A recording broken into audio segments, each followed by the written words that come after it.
Olá, pessoal, tudo bem? Voltamos, então, para mais um episódio do nosso Connect, com a Milly Vanderlei e a Maria Fernanda. Né? Porque às vezes fala só, né? E fala, gente, e essa moça? Coitadinha, quem ela é, né? Estamos aqui, então, para conversar um pouquinho com vocês, empresários, principalmente, que estão nos assistindo. Esse canal é especialmente para você que, por muitas vezes, fica com dúvidas, com questionamentos, né, obscuros com relação à tomada de decisões, consultoria, soluções empresariais, e escuta muito de muitas pessoas e fica sem um norte, principalmente estratégico, né, do que fazer com muitas questões dentro da empresa, independente do tamanho, independente do problema, né, nós estamos aqui juntos para trazer soluções, né? E pensando, né, com esse objetivo em solução, hoje nós vamos fazer algumas perguntinhas, nós vamos trocar algumas perguntas nós três, alguns questionamentos, que eu acho legal vocês conhecerem de cada profissional, de cada história, de cada ponto de conexão de nós três aqui, que acho que é o mais importante, né? Então, e outra coisa, né? Primeiro aí, se inscrevam no canal, quem está nos assistindo. É importantíssimo se inscreverem para vocês acompanharem a trajetória. Vão vir mais episódios, outras temporadas. Estamos esperando os seus comentários aqui embaixo, suas dúvidas pelo e-mail, pelo link que tem aqui embaixo também da landing page. Ativem as notificações para que vocês possam não perder cada episódio, né? E principalmente porque o excesso de informação é muito, então ativar as notificações é extremamente importante. Mas uma terceira coisa que eu quero lançar aí para vocês é compartilhem para não dar azar. Compartilhem para não dar azar, entendeu? Se tem algum empresário que vocês conheçam que faz sentido tudo que a gente tem falado aqui nos outros episódios ou que vai fazer sentido que a gente vai falar nesse, encaminha para ele, para as pessoas acompanharem, que é a solução para todo mundo, independente do tamanho, independente do nicho de negócio. Tá bom? O primeiro contexto nesse episódio, vou trazer o Vanderlei primeiro, Milly, porque eu vou te explicar um pouquinho, até para você, acho que vai ser legal também, que é uma coisa que o Vanderlei vai falar, você vai ver um sentido. O Vanderlei, ele veio para a Plim, né, como um cliente que precisava estruturar sua presença digital, né, através de uma indicação. E, com o tempo, a gente trocou o lado. E aí, o Vanderlei passou a ser o meu... A Plim passou a ser minha cliente. A Plim passou a ser seu cliente. O Vanderlei trouxe a consultoria, trouxe o planejamento, trouxe muitas coisas. E, nesse momento, eu vi a questão do Vanderlei, como ele trabalha a estrutura mesmo de consultoria, de abordagem, né, com as empresas, que é algo muito bacana, que eu gostaria muito que vocês vissem, que é uma estrutura, uma coluna vertebral mesmo, né, de ações, e onde ele divide capital financeiro e capital humano de uma forma totalmente diferente, de uma forma que é extremamente importante no tempo que a gente está vivendo agora, porque poucas pessoas falam de humano. Na verdade, as pessoas falam em humano como recurso, não falam humano como capital. E eu gostaria muito que o Vanderlei falasse um pouco desse capital humano para a gente hoje, dentro das corporações, como que você tem visto isso em termos de do interno do passado, que acontecia, que vem acontecendo hoje, para onde que as empresas estão indo com esse capital, estão olhando, se não estão. Conta para a gente como que você vê, primeiro, por que você vê como capital, não como recurso, que eu acho que isso é uma das... separar, né, e como que você colocou na coluna o financeiro e o humano junto, que também é outra linha, né, improvável. Perfeito. Então, conta pra gente um pouquinho do seu capital humano. O que você traz para dentro das empresas? Vamos falar um pouquinho, e eu acho que é bom pegar o gancho numa conversa que a gente teve, inclusive, Em alguns outros episódios para episódios. trás, né? Onde eu, Vanderlei, enxerguei isso. Então, Vanderlei atua com consultoria desde 2000. Sim. Só que eu vejo nitidamente uma divisão em 2 períodos distintos da consultoria do Vanderlei, onde o primeiro período estava muito focado no capital financeiro. Uhum. Por quê? Porque eu vinha do financeiro das multinacionais, porque eu vinha da controladoria de empresas na área de saúde, e eu comecei a perceber que o contexto do recurso humano estava mudando. A forma com que as pessoas se relacionam e a forma com que elas se relacionam com a empresa e a empresa se relaciona com as pessoas foi modificado. E, de novo, a gente falou alguns episódios para trás, quem quiser resgatar, assiste lá, sobre a questão da pandemia. Exato. Ah, Vanderlei, mas é recente, o impacto pro Vanderlei, tal quanto para a sociedade brasileira, foi muito maior pós-pandemia. Tanto é que foi exatamente lá que o Vanderlei decidiu deixar o mercado corporativo em definitivo e voltar para a consultoria. É uma questão de propósito, de objetivo de vida. Talvez seja por isso que eu me aproximei tanto do que eu chamo capital humano. Eu acho que recurso humano, na verdade, diminui o grau de importância da figura das pessoas dentro da organização. Porque o capital é financeiro, mas o recurso é humano. É humano. Para. Caramba. É capital financeiro e é capital humano. Até porque, e eu já falei um pouco isso lá no meu perfil, se você tem o recurso financeiro, você compra o equipamento, você compra a tecnologia, você compra essa instalação. E, nesse sentido, todas as empresas têm condição de ter essa mesma estrutura, de conseguir capital financeiro e vão estar par e passo, empatadas. Qual é o diferencial competitivo das empresas? São as pessoas. Porque você não vai ter 2 Maria Fernanda dentro da Plim. Nós não vamos ter 2 Mili dentro das organizações onde ela atua. Vocês não vão ter 2 Vanderlei, porque nós somos seres únicos.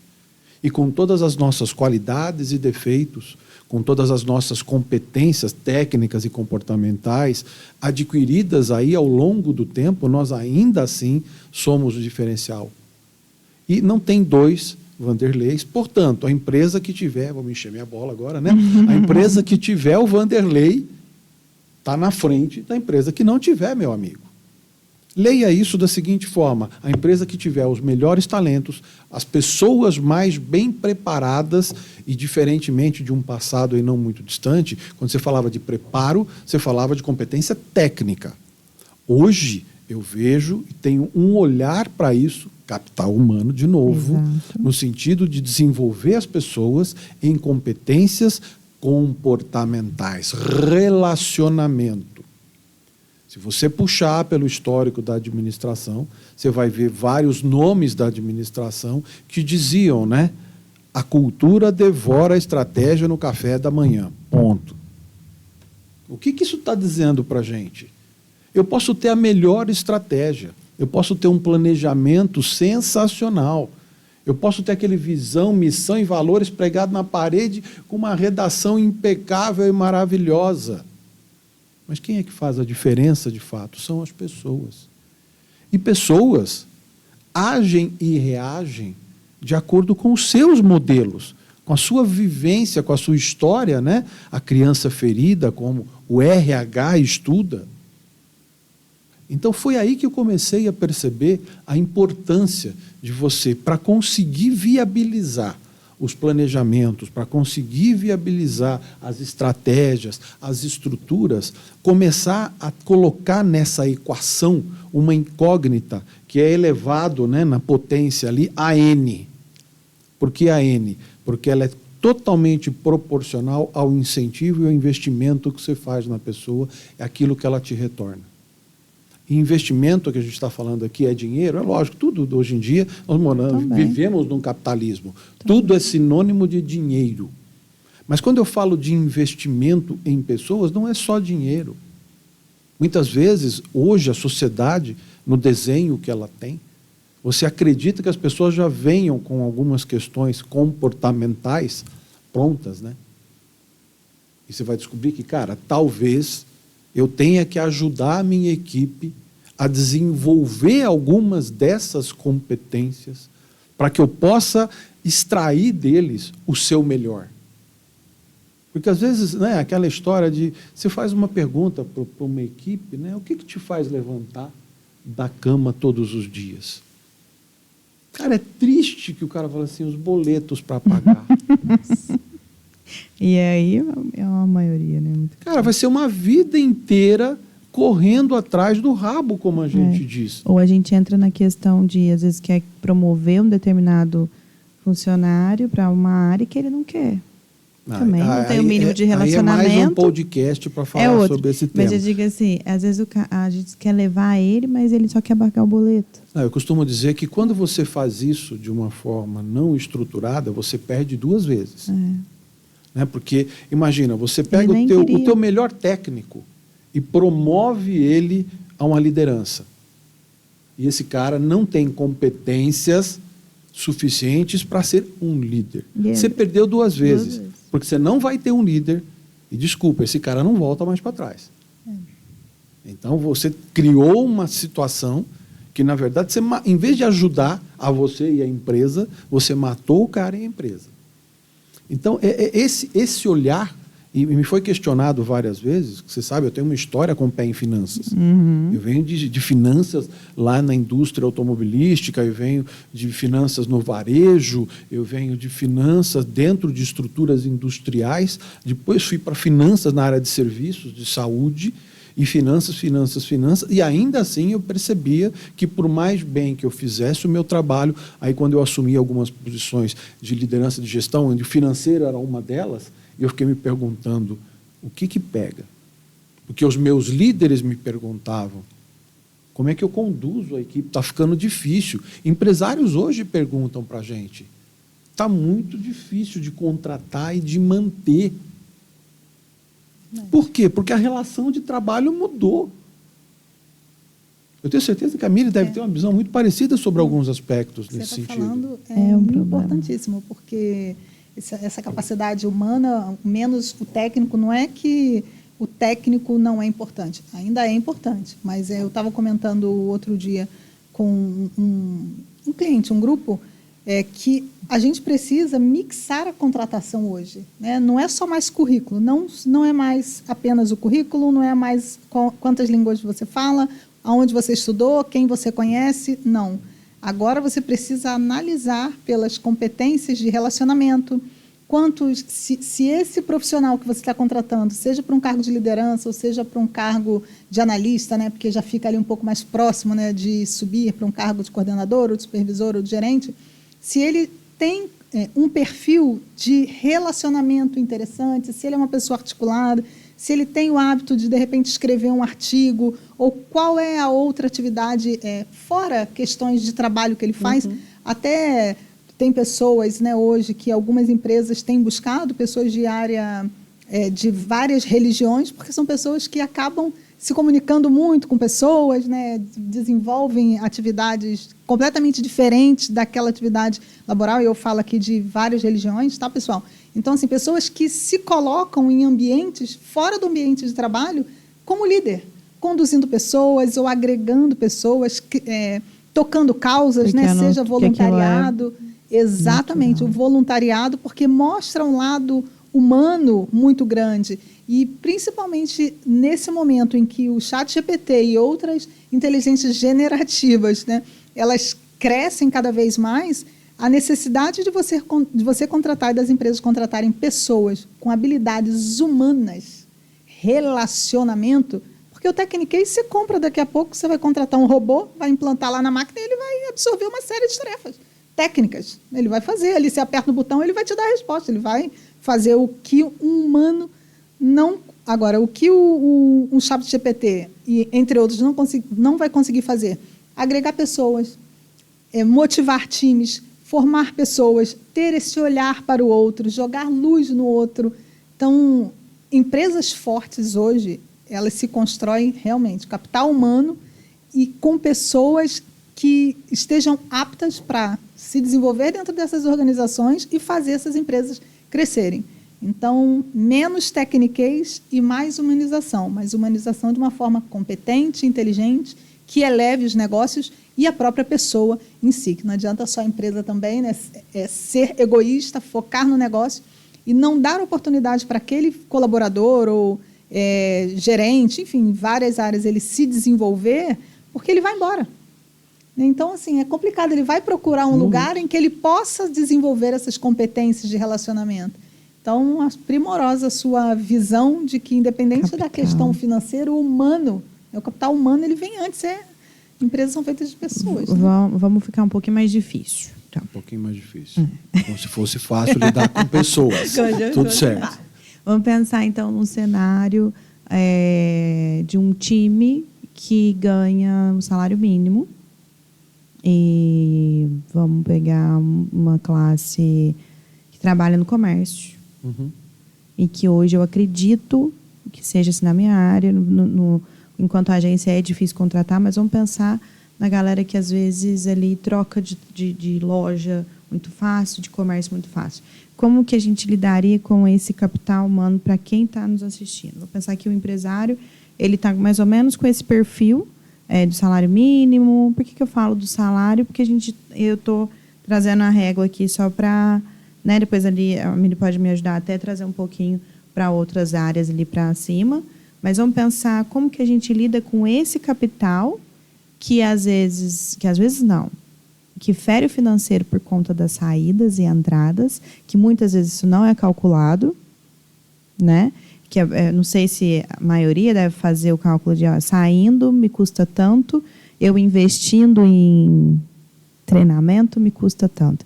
Traz isso para a gente. Tem um indicador, né? O meu pé financeiro não tem jeito, trabalha com indicador. Exato. Tem um indicador que a gente usou. Por que eu digo usou? Porque, na minha opinião, não sei se serve muito mais hoje como base, não. Que era o turnover.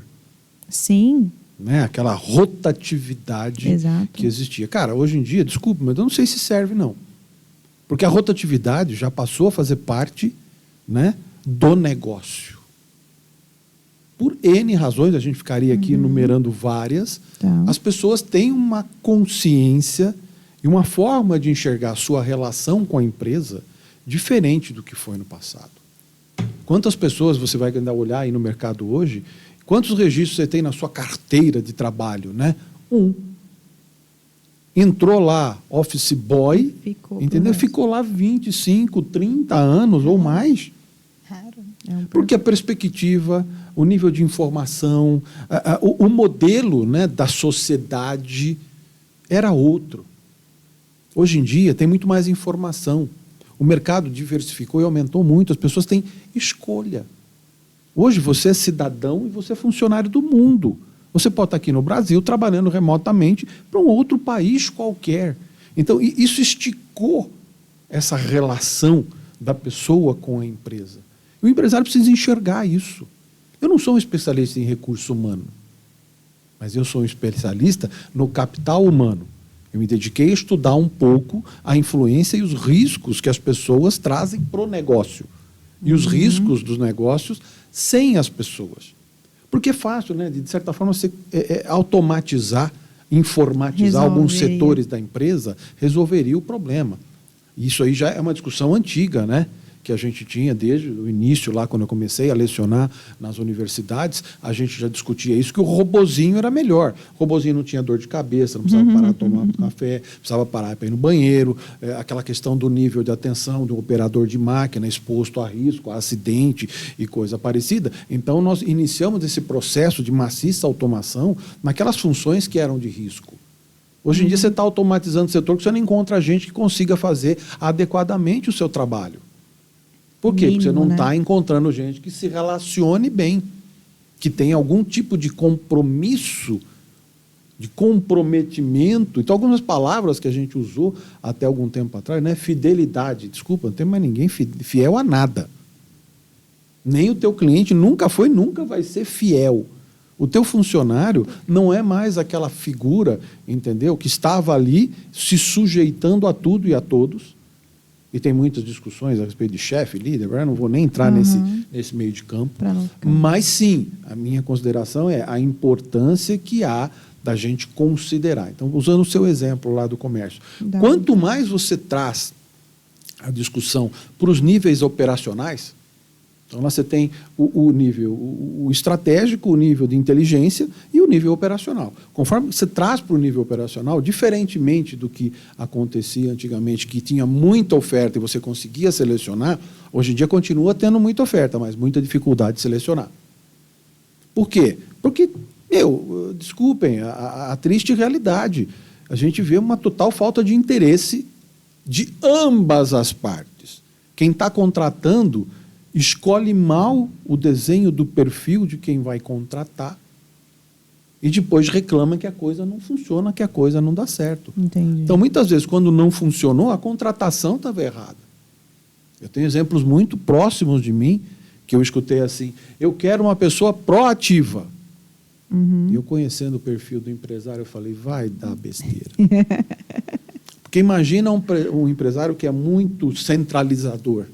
Ele quer participar de tudo, mas ele quer contratar um cara proativo. Que jeito? O cara proativo é aquele cara que você diz para ele, norte, sai da frente, bicho. Ele vai feito um leão. Agora, não, eu quero ter domínio do leão. Tenta botar a coleira no leão para você ver o que vai acontecer.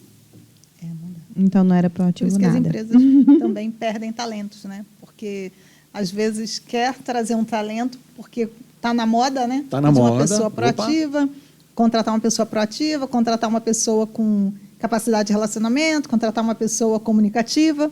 E às vezes a corporação ou a área que ele é inserido não está preparada para receber, né, aquela pessoa naquele perfil, ou às vezes até a empresa.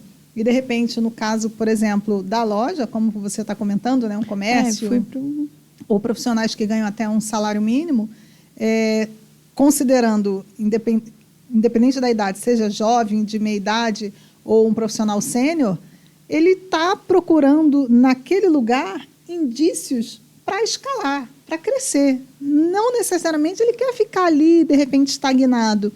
E, às vezes, dependendo do lugar que ele está, ele não encontra essa visão, né, essa brechinha.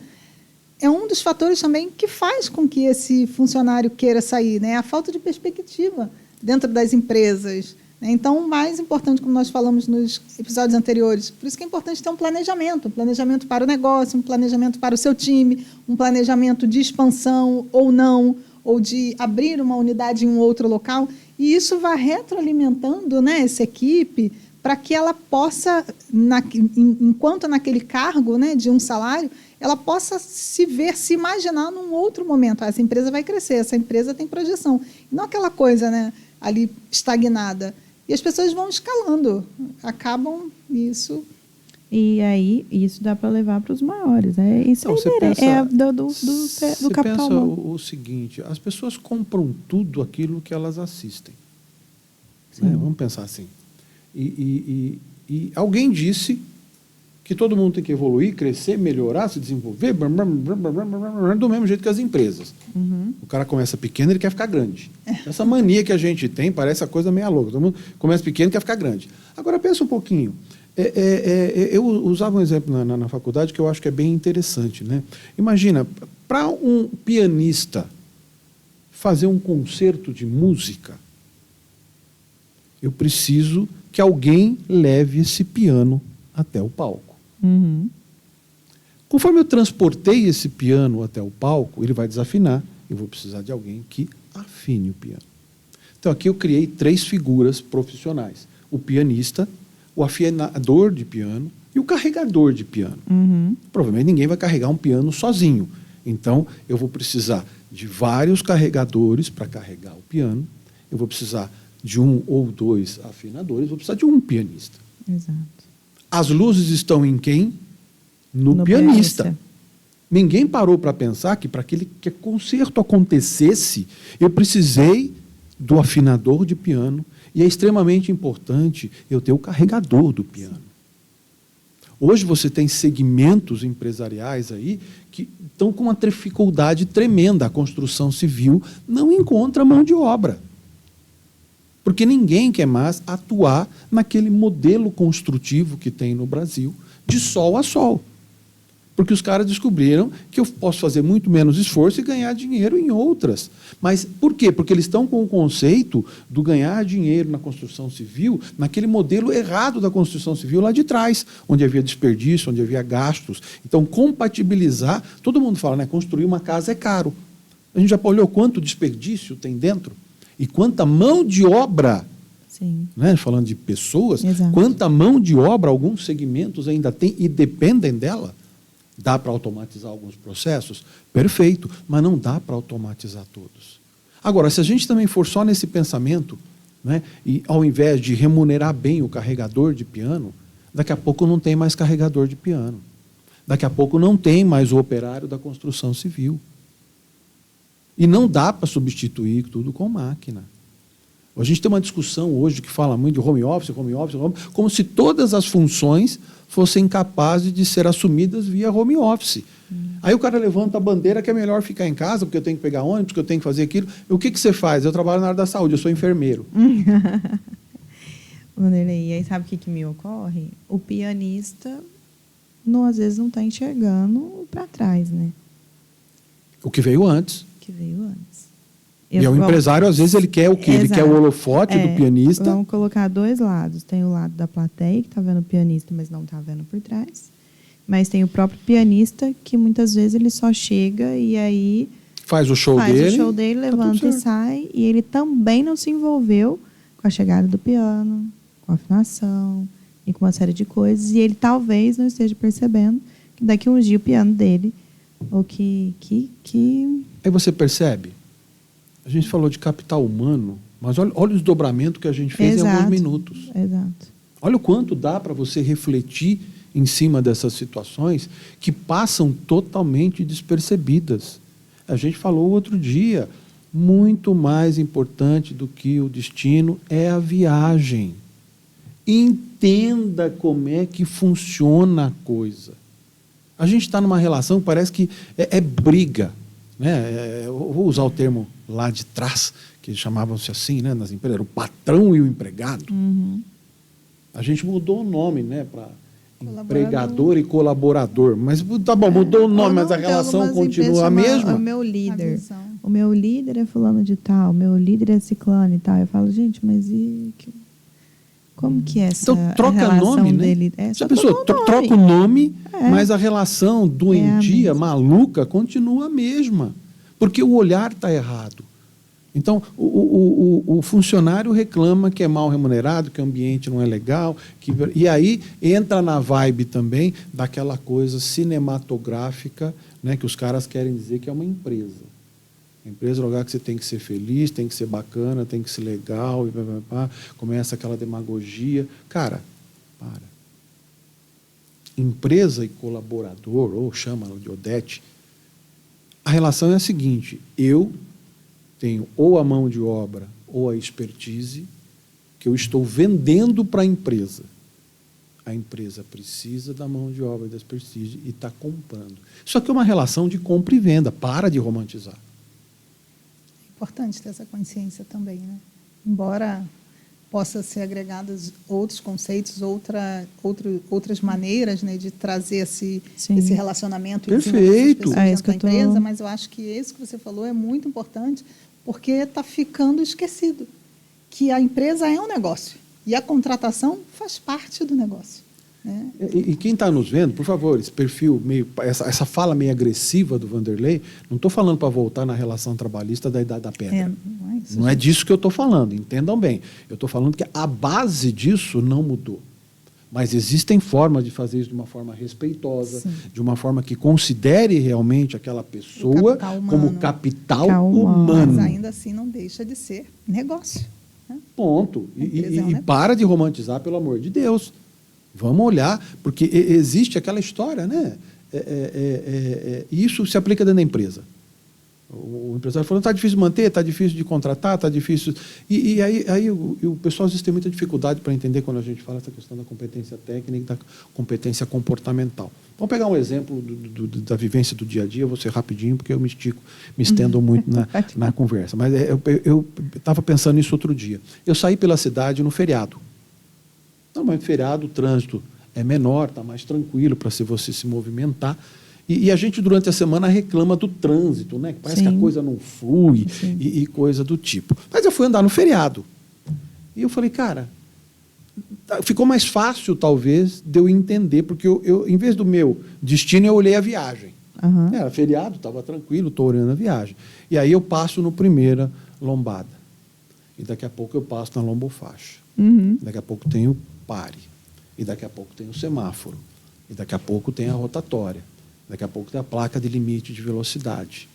E ainda assim, num dia de feriado, você não consegue se locomover por conta de todos esses problemas que foram colocados ali para tentar melhorar a relação no trânsito, né? Você não anda.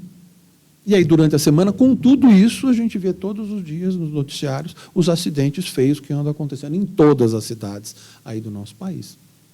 E aí eu vou dizer para você o que é a diferença da competência técnica para a competência comportamental. Fiz 18 anos, eu vou lá na autoescola, eu vou fazer lá, estudar o meu livrinho, fazer o exame lá, e vou pegar algumas técnicas de direção, vou fazer o exame de direção, e o bonitão aqui saiu com a carteira de habilitação na mão. Isso é capacitação técnica. Estão te dando condições e te dizendo como é que a sociedade, minimamente, para conviver, precisa respeitar algumas regras.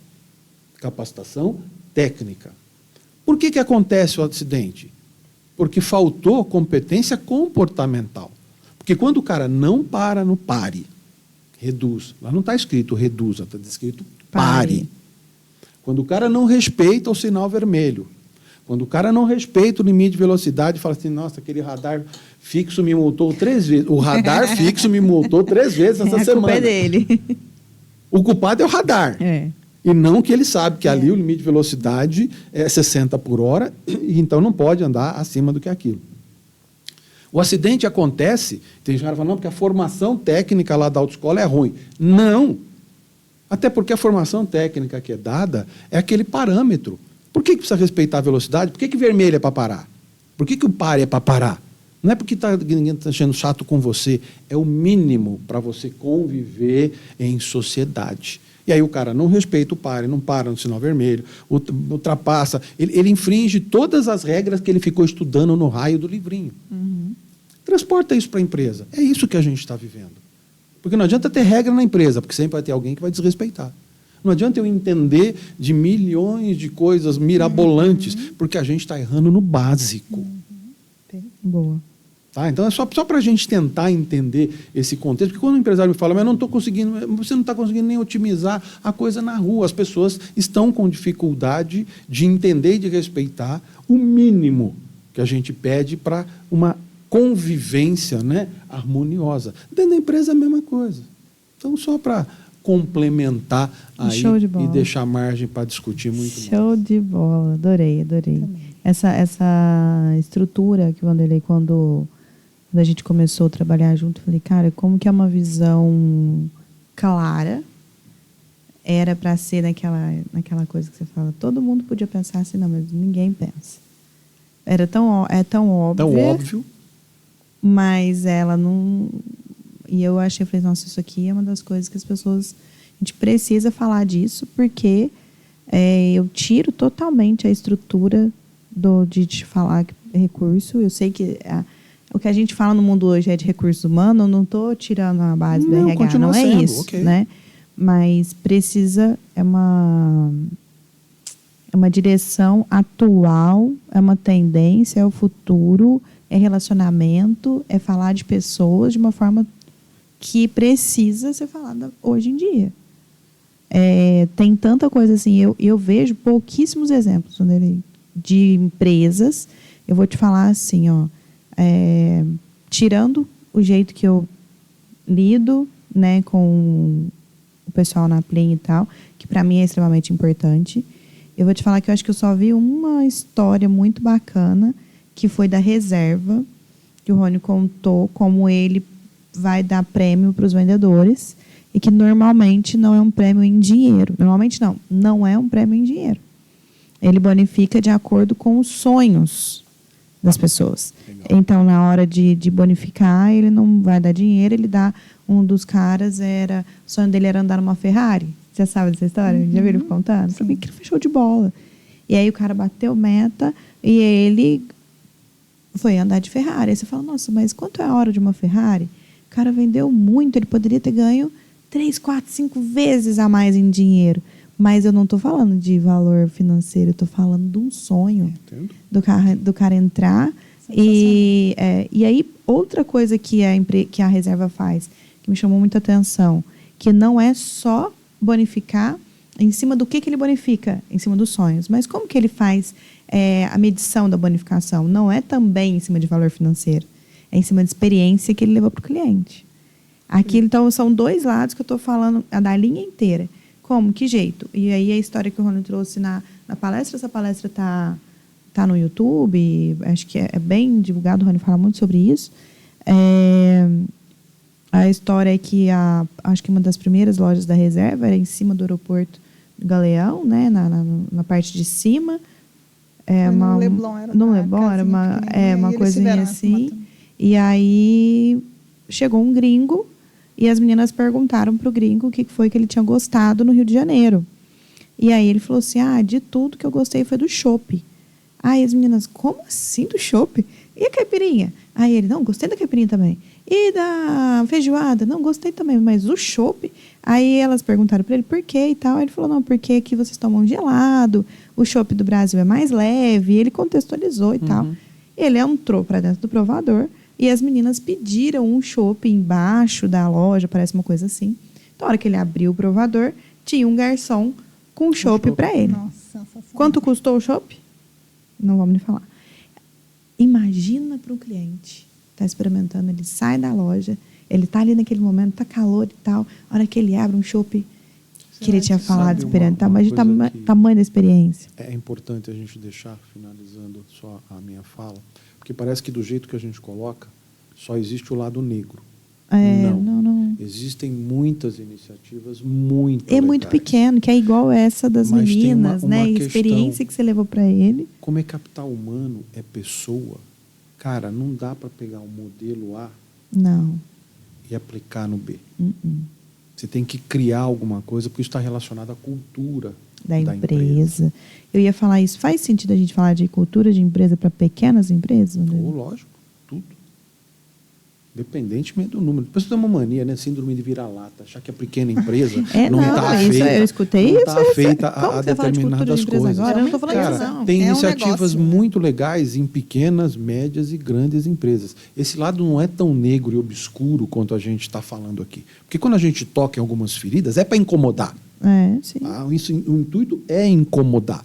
Mas não existe só esse lado obscuro, existe muita coisa para ser resolvida. A relação trabalhista, de uma forma geral, tanto nas regras, né, trabalhistas, até os modelos de relacionamento dentro das empresas, eles estão um pouquinho defasados, principalmente no que tange a relação trabalhista. Né? Aquele rol todo de leis, legislações e coisa parecida, aquilo foi concebido em outro momento. Tanto é que eles foram feitos alguns remendos aí para tentar consertar a questão da pandemia, do trabalho remoto e coisa e tal, mas ainda tem características que estão ligadas aos anos 70, né, em termos de legislação.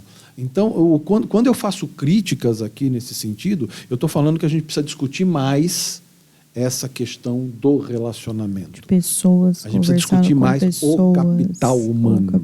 É isso que eu estou falando, por favor. Não me entenda que eu estou falando só críticas aqui. Criticar é fácil, né? Todo mundo faz, jogar pedra. Quero ver ser a vidraça. Mas a gente cutuca exatamente porque a gente quer ser essa vidraça. Procure o profissional especialista em pessoas, né, que não é o Vanderlei. Como eu falei, eu gosto muito de colocar o capital humano dentro do contexto. Mas você precisa de alguém, vai buscar alguém na área de recursos humanos, que tem excelentes profissionais no mercado, fazendo coisas muito bacanas. Então, é só esse o contraponto para também a gente não falar que esse povo só corneta. Não, a gente está colocando uma realidade triste que quer chamar a atenção para o cara, ó, se liga, tem coisas aí que você pode fazer, de novo, com papel e com caneta, como a gente já falou aqui básica. Algumas vezes. Não e precisa muitas nada vezes, rebuscado. nesse caso, é só ouvir, né? Só ouvir com quem vezes, você está trabalhando, né? Criar teu modelo. Só ouvir.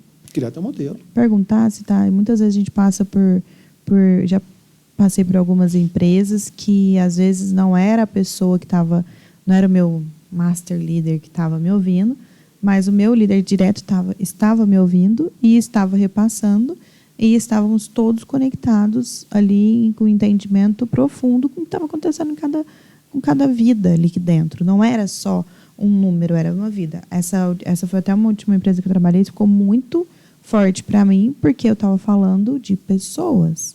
Pessoas conversando com pessoas, pessoas liderando pessoas, pessoas batendo no ombro e dizendo, olha, ela, assim, assim, assim, para um cliente, sabe? Sem ter medo de exaltar. Pessoa, né? Valorizando o outro. Sem ter medo de exaltar, jogando uma luz e falar. E aí eu ficar, nossa, isso é diferente. Nunca tinha, apesar de ter trabalhado em lugares que já gerenciei e tal, mas essa gestão humanizada, ela gera um medo justamente disso, mas e estava todo mundo cumprindo o teu papel ali, dentro de uma hierarquia, que é algo também que as pessoas têm muito medo disso. Não sei se tem medo de passar, ou tem medo, não sei, ainda não consegui entender isso. Também você pode trazer para a gente agora, depois. Também é outra caixinha, hierarquia, né? era bom na época do manda quem pode, obedece quem tem juízo. Horrível, né, diga-se de passagem. E só para finalizar, não vou falar mais, que eu já falei muito. Eu acho que a questão dentro das empresas não é diferente do que ela acontece nas relações humanas. A gente só tem que tornar isso mais leve. Sim, natural. Tem que ser mais leve. Está muito pesado. Tem que ser mais leve. Olha o outro, só para variar, né? Olha lá a dor do outro.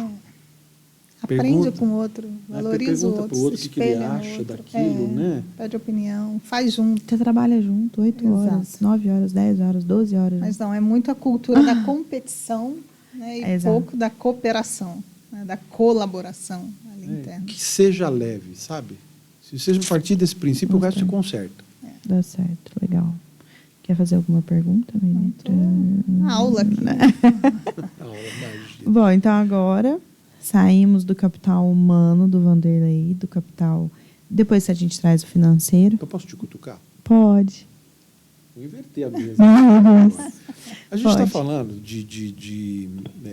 o profissional de uma empresa. E eu escuto muito falar, a gente está na moda, né? Empreendedorismo. A gente fala muito que o sonho, até porque o mercado deu uma encurtada, né? Se exige muito, se paga pouco. Estou eu cornetando de novo, mas ok, vamos lá. E o sonho, hoje, de uma grande parcela da população, é empreender, é ter o seu próprio negócio. E eu vi isso durante algum tempo. Eu lecionei empreendedorismo para um curso de enfermagem. É um negócio meio maluco isso, né? Por quê? Porque a universidade entendia que o enfermeiro poderia ter algo além de atuar dentro de uma unidade assistencial. Deveria ser geral, né? Geral, você aplicaria a tudo. Ou seja, quando o enfermeiro, onde eu poderia empreender?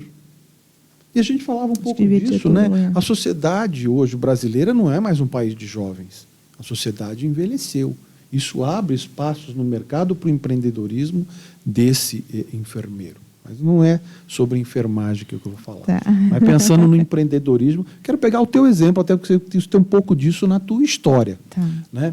E a gente vê que o empregado, aquele de carteira, empregado, já foi mesmo. Aquele do CLT, carteira assinada, né? Quando você fala muitas vezes para ele empreender, ele coloca na balança o seguinte: eu tenho aqui a carteira assinada, meu salário está lá todo final de mês. O ambiente pode ser pesado, mas faz parte, né, como o pessoal fala. Sim. E ele olha lá, escuta algumas histórias do empreendedor, dos riscos, de toda aquela dificuldade, e muitas vezes ele não vai para o empreendedorismo por medo, por receio. E aí a gente começa a falar, né, sobre a trilha que ele pode construir para chegar lá. Não precisa ser amanhã. Sim. Né? Eu posso construir uma trilha para chegar até lá. E eu estou pegando aqui o exemplo da enfermagem para cutucar a Fernanda, né? Porque eu sei que você teve uma história de atuar dentro disso, depois ser a empresária que você é hoje e que estamos todos nós vendo aqui o quanto você despertou, cresceu, se desenvolveu, partindo do exemplo que você falou recentemente num dos outros nossos encontros. Como é que a galera de marketing, né, enxerga esse negócio? Porque parece que é uma tendência, né? O cara vai e entra na agência, daqui a pouco ele quer abrir a dele. E alguns acabam não se dando bem. Sim. Vão trocar chumbo. Agora você se vira nos 30 e diz pra gente como é que esse negócio funciona lá com o marketing, o empreendedorismo.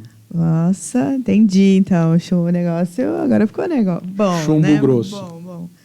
Ó, Vanderlei, tem muita coisa para falar com relação a, principalmente a marketing digital, que até tem muita coisa aí fora falando de novos empreendedores no marketing digital, e eu acho que essa conversa ela é extremamente confusa, porque muita gente entra achando que vai faturar muito e naturalmente são pessoas que não têm um preparo mínimo para empreender, né? Então, quando eu falo em empreender, isso vai virar uma empresa, não sei o que as pessoas pensam no meio do caminho.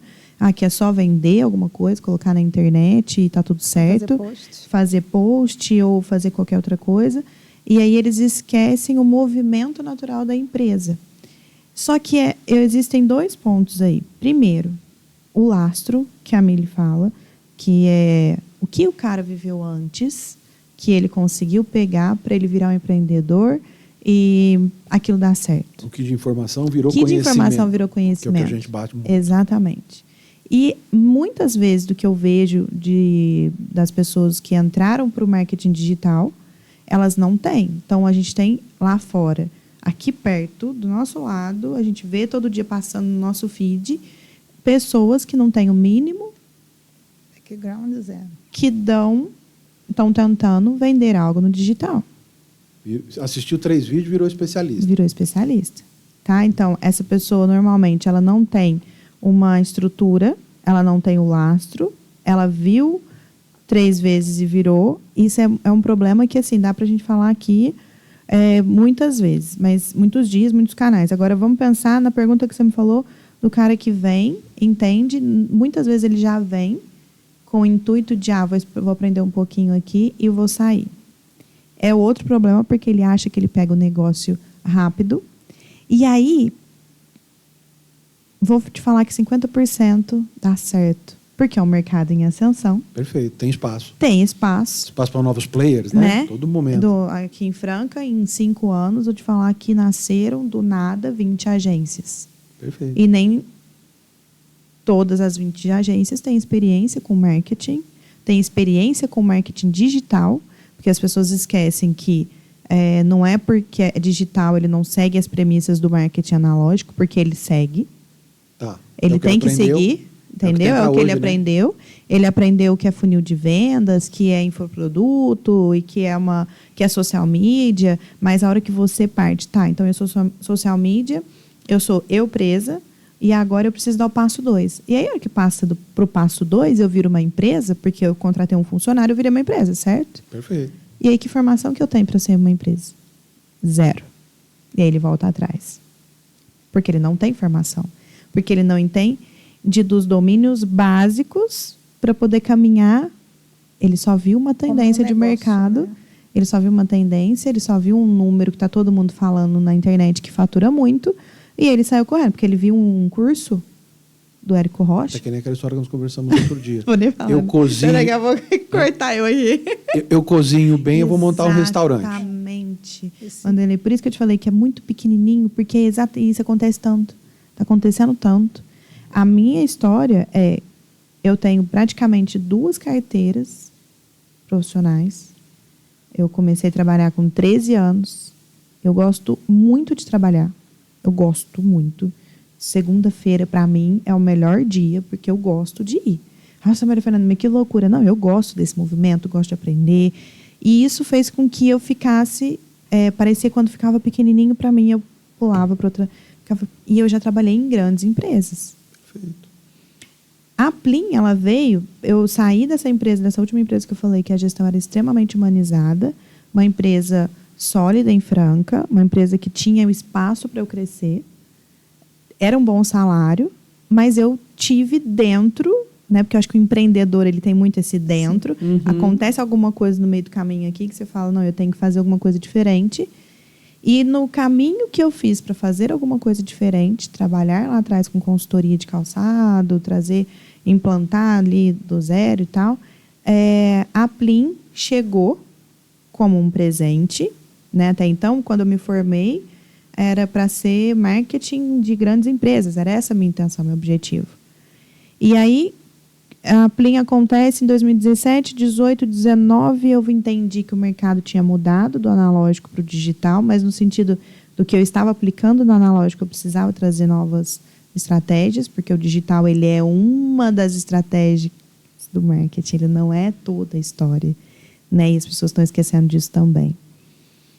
E vieram os funcionários. E aí, boom, no meio da pandemia, de 3, 4 vezes maior do que ela, de tudo que eu pensava, de tudo que eu sonhava. E aí vira a Fernanda empresária. Quando eu faço essa mudança, porque uma estava de um lado e a outra estava do outro, eu tive que fazer o encontro das duas pessoas, né, da pessoa que entendia do marketing, da pessoa que fazia vendas, da pessoa que era empresária. E normalmente essas duas pessoas, elas não conversam. Um pouco desse conflito eu peguei. Exato. Eu te perguntei o que você vai querer ser quando crescer. Porque essa empresária, ela vê mais de cima do que só a pessoa. Né? Eu adoraria ficar fazendo só as estratégias dos meus clientes todos os dias, 24 horas por dia. Mas não é isso que acontece. Né? Não tem jeito mais disso acontecer. Então, a gente faz um upgrade que normalmente, eu falo até para o Jorge isso, que a gente dá um passo, a gente sobe um degrau, o 2, o segundo, mas do 5º a gente vai para o 10º. Do 10º a gente vai para o 25º, e do 25º você vai começando a dar uns passos enormes que a gente tem que se capacitar. Nesse momento que eu falo, quando eu entendi que eu precisava me capacitar, antes um pouquinho, quando a gente se conhecia até, eu ficava pensando muito, falava, mas o que eu tenho que fazer? Então, eu tenho que fazer um curso financeiro? Eu tenho que fazer um curso de recursos humanos? Eu tenho que fazer O que eu tenho que entender aqui? Por que esse negócio... Você estava indo no caminho que todo empresário vai, né? Fica querendo perdido. Virar super-homem. Heróis e bombeiros, o pato. Né? O pato. Perfeito. O pato. Assistam o anterior que a gente falou do pato. Mas a sua trajetória é uma trajetória sustentada em background, em know-how, e é por isso que você tem a sua empresa e ela só cresce. Uma coisa que eu acho muito interessante, que eu sempre comento, a pessoa, quando ela nasce para empreender, quando ela é boa para ter um negócio, para ser um empresário, ela começa empreendendo onde ela é empregada. Ali nasce um grande empreendedor, porque quando você intraempreende, né, ou endoempreende, cada um gosta de usar um termo, dentro da empresa que você hoje é CLT, levando uma solução, tendo um olhar diferente, sendo um agente de transformação, trazendo time, entregando novidade. Você veste a camisa da empresa, sua essa camisa, e porque você quer ver aquele negócio crescer, porque é como se fosse sua. Né? O senso de dono, você sempre teve isso. Então, quando você teve essa motivação para abrir o seu negócio, para empreender, você já estava pronta, porque você já empreendia num negócio que não era seu. Então, por isso que você vem numa trajetória crescente. E o que acontece com pessoas que começam a empreender, né? Agora está na moda, larguei o CLT, vou para o digital. Né? Já viu, né? Você larguei CLT, a pessoa até grava vídeo, acabei de largar a CLT. Aí, às vezes, eu fico com dó, sabe, da pessoa, porque, assim, às vezes você vai olhar ali, se você for pesquisar a maioria ou no LinkedIn ou bater um papo com essa pessoa, né, ela nunca empreendeu dentro do próprio negócio. Não foi um intraempreendedor, não foi um profissional colaborativo, não foi um profissional que buscou inovar. Fatalmente, ela vai começar a empreender não vai dar 1 ano, 2, 3, ela vai voltar para a carteira, para o CLT. Eu falo que assim, ó, esse é o veneno do marketing digital mesmo. Esse é o grande veneno que as pessoas não veem. Porque é vendido muito por muitos gurus exatamente o texto de larga tua CLT, vai trabalhar da praia, seu computador você trabalha em qualquer lugar, e a coisa não funciona não é assim. Uhum. Só que é agora, né? agora é uma coisa fora do comum. Só que tá agora, na moda. Larguei CLT, tá na moda. Eu vou te falar assim, ó, passou pandemia, tá? Todo mundo ganhou dinheiro, estava preparado, digital veio, beleza. A gente está entrando em 2024. Nossa. Já passamos um ano aí de de mudança consolidação e transição e aprendendo como o jogo vai rolar agora. Daqui pra frente, só fica o jogo exatamente. dos homens, tá? Só de adulto. Só de adulto. E a galera não se deu conta. E a galera não se deu conta. Não dá para mais vender. Ah, mas ainda tem muita gente, tá? Vai cair muitas pessoas ainda, mas não dá mais para vender algo que você não sabe. Não. Não dá mais para simplesmente alugar um carro, uma casa e mostrar para a galera que você está ganhando rios de dinheiro. Tá todo mundo sabendo exatamente quem é você. As pessoas acompanham essa transformação, não tem essa. E tem até um cara aí, que eu não vou falar o nome, que todo mundo fala que ele é o pai do marketing digital. E eu chego até assim a arrepiar, porque eu demorei, inclusive, para achar uma pessoa que entenda do marketing digital da mesma forma que eu vejo. Demorei demais para ver um profissional assim. E olha que tem muitos profissionais base, aí que estão vendendo milhões, mas nenhum representou, porque ele tem esse perfil do larga CLT, você pode vender não sei o quê, faz o e-book, vende em tal lugar, e faz isso aqui, olha, a Hotmart te ajuda tal, a outra plataforma te ajuda em tal. E isso vai gerando os empreendedores de temporada, viagem, sabe assim, de primeira viagem de temporada, que foram sujando o marketing digital também. Cara, você sabe que vocês estão falando, normalmente eu dou minha risadinha, né? É que vocês vão falando, vai passando um filme. Vai passando um filme na cabeça, ou eu vou lembrando de coisas que eu li. E a turma tem essa de atinge o seu primeiro milhão em 3 passos, em 3 meses, né? E aí eu li uma reportagem outro dia que estava falando sobre as fortunas e coisa parecida. Você sabia que quase 60% dos bilionários no Brasil, sabe o que eles são? Herdeiros. Nossa, quer dizer... Não, para então, sabe, acreditar nesse lance aí do momento história que ninguém contar. Né? Papá, e aí eu gosto de vez em quando resgatar alguns ditados, né? Porque eles são muito bacanas, né? É aquela história, cara, você engana alguns durante algum tempo, mas você não engana todo mundo o tempo todo. A ficha, a turma que usava telefone de orelhão, caiu. E os caras estão percebendo que, desculpa, tudo aquilo que eu fiz, que de repente funcionou naquele momento frenético, de novo, em que se a pizza fosse triangular ou quadrada, ninguém ia reclamar, acabou. A galera voltou a querer pizza redonda, meu amigo. E tem gente que não sabe fazer pizza redonda. E aí, sabe o que aconteceu nesse mercado? Também as coisas vieram e não tinha nem universidade, gente. Quando eu fiz faculdade, em 2007, era primeiro ano do marketing. E aí, quando eu fiz uma pós-graduação em 2014, a gente ainda não falava do varejo digital. Estou falando de 2014?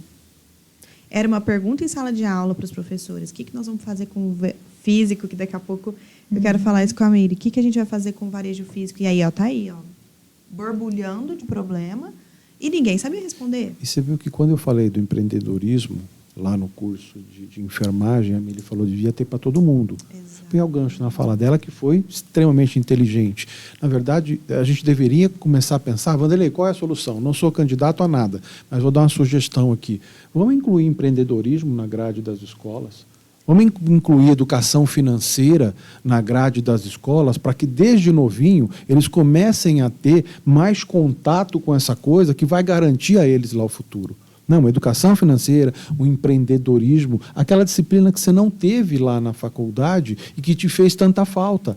Porque o olhar ainda está naquele olhar muito técnico, né, da questão. E o mercado abrangiu, aumentou, engoliu.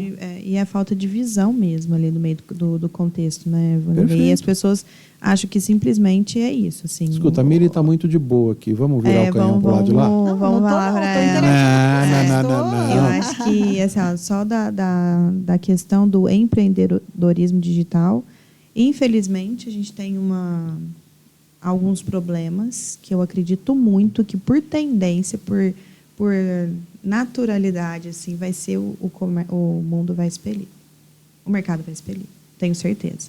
Então, se não estudou, não procurou bons mentores, porque no momento que eu entendi, enquanto empresa, eu busquei pessoas que pudessem me ajudar.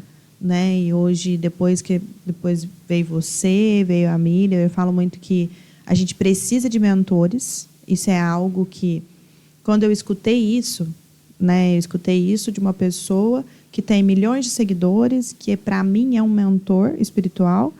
E quando ele falou isso, eu falei, meu Deus, eu não tenho irmão, eu não tenho tio, o que eu vou fazer, de quem que eu vou escutar? Então, peraí, deixa eu selecionar as vozes que fazem sentido para mim.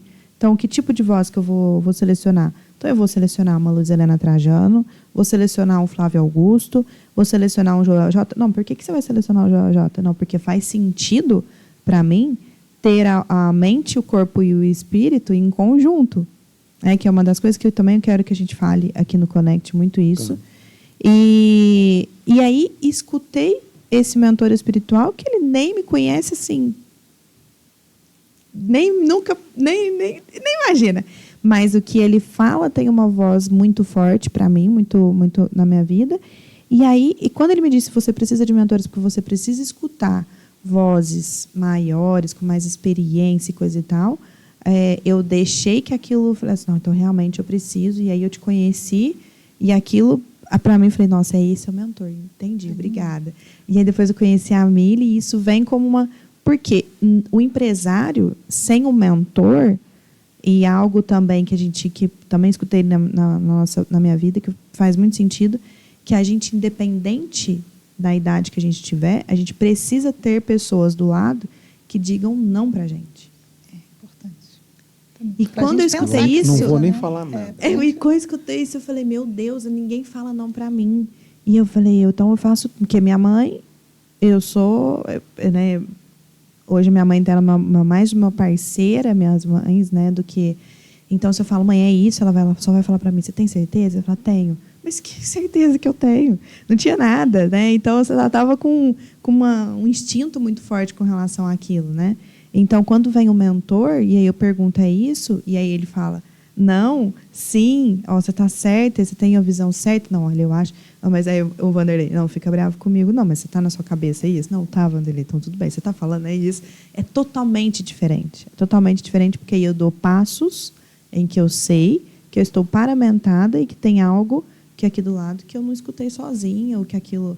Né, tem a Luiz Helena uma vez falou assim que, depois de muitos anos de empresa, ela conseguia falar dentro do conselho que ela ia tomar uma decisão baseada em instinto.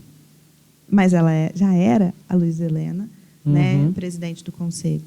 Mas, em algum momento, ela não podia falar sobre instinto, porque ela tinha que estar baseada em dados, em pesquisa, em tendência e coisa e tal. Né? É porque se ela falar instinto, a galera da psicologia vai cair de pau, né? Exato. Não, ninguém nasceu formado, você exato. pode se construir, papapá, mas tem algumas coisas que... E quem que traz isso para a gente é o mentor, é o consultor. Tem que andar, independente do tamanho. Para mim, fez muito mais sentido empresária Maria Fernanda, depois que eu coloquei a mentoria.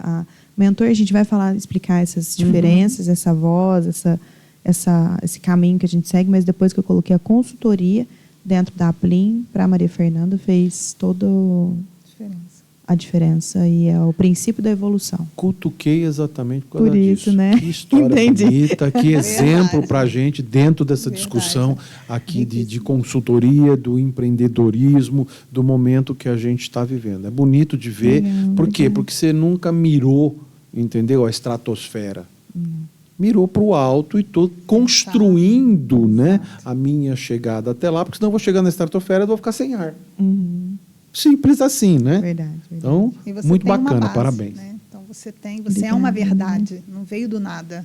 Então, isso é muito bom. Obrigada. Inspirem-se nela. Entendeu? Obrigada, gente. Dá para assim, Mili, para de enrolar. Agora é tua vez de rodar na Passou bola. aqui. Mili, tem um negócio para te perguntar. Vale.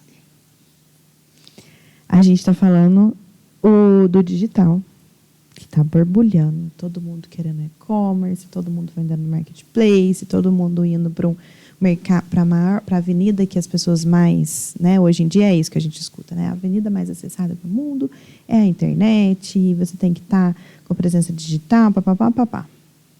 Mas e o físico?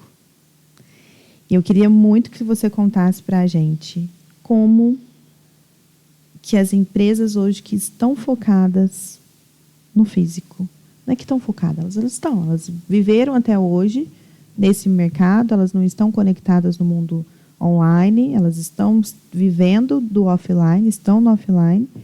Como que elas vão fazer para formular as estratégias para 2024, mediante a tudo isso que a gente está vivendo atualmente?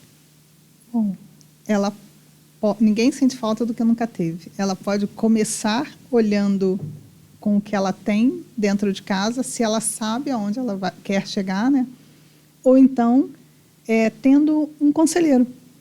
Na minha visão, hoje, os negócios físicos eles estão muito carentes de conselho, né? E o mais incrível, hoje, as startups, as grandes startups e as instituições que investem nessas startups, elas já selecionam conselheiro para essas startups. E olha que contrassenso para conselheiro para essas startups, para definir essas estratégias, para definir crescimento e N coisas, né, e parcerias. E hoje uma empresa que já está no mercado, consolidada, muitas vezes aí com 10, 15, 20 anos, ela não tem um conselho consultivo. Ela ela acha que ela não precisa de um conselheiro. Ela acha que ela não precisa de um consultor. Eu vou até tirar o papel do consultor, porque são bem diferentes, né? O consultor do conselheiro. Vou focar aqui no conselheiro, porque, na minha visão, da maneira como a gente tem hoje mentores, né? Todo mundo virou coach no digital, todo mundo tem uma mentoria no digital, cria um método, copia e cola no outro e vai aplicando aquele mesmo método para todo mundo.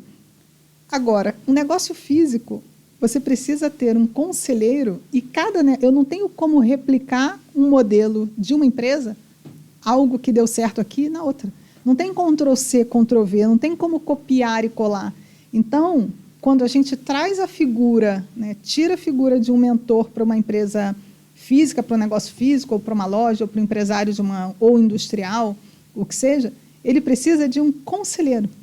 Então, a gente tem ali o conselho consultivo, que ele pode definir estratégias de alto nível para uma companhia, tá? Ou um conselho focado necessariamente em estratégias de crescimento, de posicionamento, de mitigação de conflitos, de olhar a necessidade de um rebrand. Então, para as empresas, 2024, os empresários que nos ouvem agora, se você entende que a sua empresa está estagnada e está ali num limbo, né? Não está nem no digital e está patinando, né? no real, é indício que você precisa de um conselheiro. E, principalmente, se você tem um negócio físico e quer navegar no digital, mais ainda você precisa de um conselheiro, porque nem todo negócio físico ele se posiciona no ambiente digital igual. Então, você definir as estratégias, o tempo de maturidade da penetração naquele ambiente, né, digital é completamente diferente. Muitas vezes, o que você produz, o que você entrega, se tratando, né, de uma indústria ou, no caso de uma loja, você precisa que esse conselheiro focado na estratégia da sua empresa, no desenvolvimento e reposicionamento, ele trazendo esse olhar, né, geral do mercado, ele vai conseguir te posicionar de uma forma mais assertiva, posicionar o seu negócio de uma forma mais assertiva. E aí a gente tem um outro ponto, vamos considerar que ele já tem um conselheiro, que ele entendeu que ele precisa desse conselheiro, né, para criar esse posicionamento em novos ambientes, seja no digital ou seja, em outras regiões, seja local ou estadual, dessa empresa, a gente começa a tratar um ponto muito interessante, que pode estar relacionado à tecnologia ou desenvolvimento de capital humano. Então, não tem como, hoje, um negócio físico, se essa empresa ela já não tiver a cultura ou já não contar com um consultor ou com um conselheiro, que elas lancem mão, que elas compreendam que elas precisam trazer para dentro dessa operação, para dentro dessa loja, para dentro desse negócio, desse comércio, um conselheiro. Né? Os negócios digitais, o que mais tem são mentores. E a proposta, assim, o que eu sinalizo hoje para as empresas: busquem conselheiros, para que vocês possam crescer e ser perenes no seu negócio. Porque não gosto de ficar, né, lançando profecias, mas nós temos aí alguns marcos na área dos negócios, relacionados a ESG, relacionados à mudança geracional, né, a maneira de consumir. Isso tem um prazo. Antes, as gerações, essa mudança cultural, elas aconteciam de uma forma mais larga, digamos assim, longa. Ela era mais longa. Sim. E hoje encurtou. Uma transição geracional está acontecendo em 5 anos. Então, isso é muito complexo. Para que as empresas cheguem até 2030 abertas, faltam pouquíssimos anos, sim, elas precisam, hoje, empresas físicas, negócios físicos, elas precisam lançar mão de conselheiros, ou conselheiros de uma forma fixa, ou que elas possam buscar isso aí de uma forma pontual, né? Ou uma reunião mensal, ou talvez esporádica, depende, né, do tipo do negócio, para onde essas empresas querem chegar. Porque não é só o grandão, né? Porque a história do conselho parece que ela é algo só para grandes corporações. E não é mais. As startups hoje, as instituições que investem milhões em startups, uma das primeiras coisas que elas fazem é estabelecer e colocar um conselheiro para essa startup. Então, olha, uma startup que está começando 2 meses, 3 meses, tudo bem, independente do potencial. Se ela já nasce com um conselheiro, por que uma empresa de 5 anos, 10, 20 anos, ela não tem um conselheiro? Então, se essa empresa ela constituída, ela não conseguiu criar estratégias, ela não está conseguindo inovar, ela não sabe como ela vai chegar no digital e até qual é o ambiente digital, né, melhor para ela, ela precisa de um conselheiro para não sair copiando o que o outro está fazendo, que é isso que acontece. E aí as empresas muitas vezes, mas o fulano conseguiu se dar bem no digital e fazer a mesma coisa do que eu. Só que a empresa do fulano, ele começou a fazer um trabalho anterior, talvez de 1 ano, 2 anos, 3 anos, para chegar nesse ponto. E você quer se posicionar nesse mercado ou quer ir para o mercado digital da noite para o dia e em 3 meses você quer ter o mesmo resultado? Né? Então, assim, não tem Ctrl+C, Ctrl+V no negócio físico. Não tem nem da estratégia, não tem como eu criar um método, como todo mundo fala, eu criei um método, né? Revolucionário. Adoro. E virou mentor, né? Compra minha mentoria aqui e replica aquele método para todo mundo. Um negócio físico não tem método. Cada negócio é único. Então, isso precisa ser olhado assim, analisado de uma forma muito categórica, estratégica. Esse conselheiro, ele precisa ter lastro, ele precisa ter bagagem, ele precisa ter background, ele precisa entender do que ele está fazendo, ele precisa ter histórico para poder criar estratégias que sejam assertivas. E agora, para ficar mais difícil, né, Vanderlei? Me conta um pouquinho. Eu ia brincar uma coisa aqui. A Amélia vai falando, eu estou aqui de frente para a câmera quando ela está falando, então eu não posso ficar assim, né? Boca aberta sobre a fala dela. Mas eu vou pensando algumas coisas aqui e para o pequeno empresário que está querendo sair da conversa porque achou que esse negócio não é para ele, de novo, né? Toda vez eu vou repetir isso. Ela fala assim do background, o cara fala, isso não é para mim, não. Não tem nem isso. Eu costumo usar um exemplo da seguinte monta. Se eu pegar o livro de receita da minha avó, está dizendo exatamente como faz o bolo. Mas eu nunca vou fazer o bolo de fubá igual da minha avó. Exato. É isso, tá, cara? Pode estar lá a receita. Ela diz exatamente o que eu tenho que botar no bolo lá, como é que tem que... Mexe, faz, unte a forma. Legal, hein? O que é untar a forma? Então, entende o recado? Você pode ter a receita do bolo, cara, mas se você não tiver a pegada, o saber como fazer aquilo funcionar, né? A mão boa para a cozinha, como a vovó tinha, eu nunca vou conseguir fazer o bolo de fubá que a vovó fazia, cara. É isso que está se querendo colocar. Receita de bolo, né? Tal qual como, não dá para pegar o modelo da empresa A e colocar na empresa B, cara.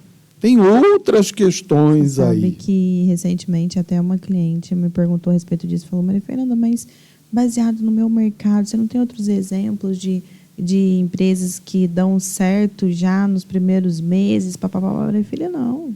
Só de anúncio, gente. Só de anúncio, quando a gente vai fazer gestão de tráfego, a gente tem que fazer muitos testes. É aquilo que você brinca, né? Se eu tivesse, eu não estava aqui conversando com você. Eu estava milionário. Detalhe.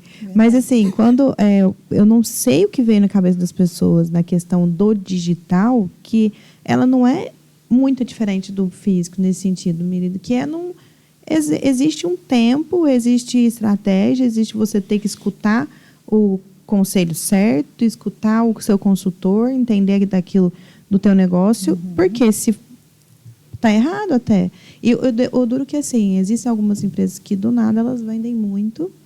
E aí você vai olhar, foi porque talvez ele tenha pego o produto ali no mercado naquele momento. Foi um golpe de sorte. Que dava que vão golpe de sorte. Acontece. Mas atualmente não é a regra. Não é a regra. E eu acredito muito que isso vai demorar a acontecer agora de novo. Eu acredito mais em estar pronto para quando a oportunidade passar. Ou começar a se preparar para aproveitar as oportunidades, porque elas serão exponenciais. Nós estamos entrando no momento, essa celeridade, né, e não ansiedade, como nós conversamos no episódio anterior, essa celeridade, quando a gente usa isso para o bem e tem uma visão de futuro, um olhar de longo prazo, você entende que você ganha muito, as empresas ganham muito se começarem a se estruturar agora. De alguma maneira. Né? Então, assim, ainda tem tempo. Todo mundo tem essa coisa, estou atrasado. Sabe, não é? Vocês têm essa sensação que todo mundo parece que não tem que fazer para ontem, tem que fazer para ontem. Gente, nem tudo dá para você apertar um botão, Ctrl+C, Ctrl+V e implantar ali. Uma indústria, como é que você muda o pátio fabril para atender uma tendência de mercado que você está avaliando naquele segmento, para aquele público? Gente, demora, você precisa fazer estudos. Por exemplo, se você é uma indústria farmacêutica, fabrica remédios e, de repente, você está vendo que o nicho de beleza e cosmético está crescendo muito. Né? Vamos pegar aí o exemplo da CIMED, que é um exemplo vencedor, que está perto, todo mundo conhece. A gente não está criando aqui um exemplo real. A CIMED, a indústria farmacêutica, começou ali fazendo remedinhos na caixinha, aquela coisa básica, mais do mesmo de todo mundo. Mas, felizmente, ele tinha o fundador da CIMED, ele teve um sucessor, né, que é o Adib Marques, com uma visão diferente. Esse pai, na época, também deu oportunidade para esse filho se inserir no negócio, trazer essa oxigenação do negócio. O Adib, ele abraçou essa causa e ele foi olhar para o Brasil primeiro para entender o público dele, porque a CIMED é uma coisa que é louvável, eles produzem produtos para brasileiros. Né, diferente de outras marcas e N outras empresas que preferem fabricar para fora. Então, acho que isso é louvável e talvez isso explique o crescimento exponencial que essa empresa tenha atingido nos últimos 3 anos. Então, eles, tendo esse olhar para o mercado da beleza, isso era uma tendência que já vem aí de 2013, 2014. Aí eles começaram ali, timidamente, produz um item aqui, outro ali, mas o foco deles era remédio. E aí o Adib, ele começou a analisar o mercado, começou a visitar outros países, começou a entender, olhar para o público brasileiro, e ele começou a criar um produtinho aqui, uma loção, aí depois ele foi criando um perfume, aí depois criou um batonzinho, aí chegou no Carmed. Gente, Carmed, vocês viram aí a reportagem? Quantos milhões foram vendidos, bilhões que essa empresa está faturando? Gloss, que eu fui tentar comprar logo assim, na época que lançou, não tinha. Esgotado, você não achava em lugar nenhum. Eles lançaram agora recentemente a Casa Carmed, né, no shopping Bourbon, em São Paulo. No sábado eu estive no shopping, tinha fila. Eu fui almoçar e falei, vou aproveitar e dar uma passadinha lá. Tinha fila. Então, assim, uma empresa que vende, que fabricou, que nasceu fabricando remédios, ela começou a evoluir para a área da beleza, mas foi da noite para o dia? Não foi. Ele estava preparado. Ele estava analisando, estudando esse mercado lá desde 2014, 2015, 16, 17, não sei, ou um pouquinho antes, 2019, 2018, mas ele se preparou. Mas por quê? Ele teve forecast, ele teve a visão de futuro, ele quis olhar para o futuro para começar a organizar a indústria, ampliou a indústria, fez obra. Pensa numa fábrica, para sair de só fabricar remédio para fabricar produtos de beleza. Planejamento. Eu vou precisar criar um novo pátio industrial. Quanto tempo leva para você construir um pátio industrial? É coisa física, obra, engenharia, projeto, comissionamento de máquinas, equipamentos, comprar máquinas. O tempo que essa máquina chega, leva para chegar no Brasil, você instala. Tá, o operacional ficou pronto. Enquanto isso, o time dele lá estava desenvolvendo fórmula, correndo o mundo, para buscar as melhores fórmulas, as fórmulas que se adaptassem melhor às brasileiras, a questão de coloração, né, de batom e componentes. Cara, esses caras estão aí, no mínimo, há uns 6, 7 anos, para começar a alcançar esse sucesso que é hoje. E ninguém vê isso, todo mundo acha que é coisa, né? Sabe o que é interessante? E aí eu vou tentar abranger, ao longo das nossas conversas, toda a fauna. Ontem eu falei do pato, né? Hoje vamos falar do sapo. Brincadeira antiga, muita gente conhece, mas muito real para o mundo dos negócios, né? O pessoal comenta que se você colocar um sapo numa panela com água, colocar no fogão e esquentar lentamente, pela característica de adaptação que o sapo tem ao ambiente, a água vai esquentar. E ele não vai fazer nada para lutar contra aquilo. A hora que ele perceber que realmente a água está quente, está fora do padrão suportável, ele está morto. Eu vou falar, o que o sapo tem a ver com o que a Miri estava falando? Ela vai beijar, ele vai virar um príncipe? Não é disso que eu estou falando. Mas é o empresário não deixar que a água ao seu entorno esquente, né? Sinta a temperatura do mercado e comece hoje fazer alguma coisa para poder lá na frente buscar o retorno. As coisas não acontecem do dia para a noite, como se fantasia, se romantiza. Então não seja sapo, não acontecem do dia para a noite. Não seja sapo, por favor. Tem muita coisa aí, eu não sei se a galera... Nossa, tem até umas empresas para a gente falar de sapo, né, essa história. Podia até... Mas você entra... Blockbuster, lembra dos vídeos? A gente estava assistindo vídeo no DVD faz muito pouco tempo, gente. E eu acho que a galera no meio do caminho se esquece, né? Desses não, tipos e a de galera aplaude quando abre, mas esquece de perguntar quando fecha, né? Exato. 43 lojas de Starbucks fechadas no país. Aí a nota diz que, infelizmente, a inflação, a taxa referência muito alta, parará, criaram um problema. Mas ninguém foi ver o que realmente aconteceu com a Starbucks. Então, cara, olha os cases de sucesso, mas olha as capotadas também. Qual foi a história? A Starbucks no Brasil é gerenciada por um grupo que, inclusive, é dono da Subway, obrigado, das redes de restaurantes que tem em aeroportos. A operação deles é extremamente cara. E eles botaram o dinheiro nessa operação gigantesca um pouco antes da pandemia. E a gente está falando de mercado aqui off e mercado on. Com a chegada da pandemia, com o fechamento, né, com os lockdowns, muita gente se virou no online.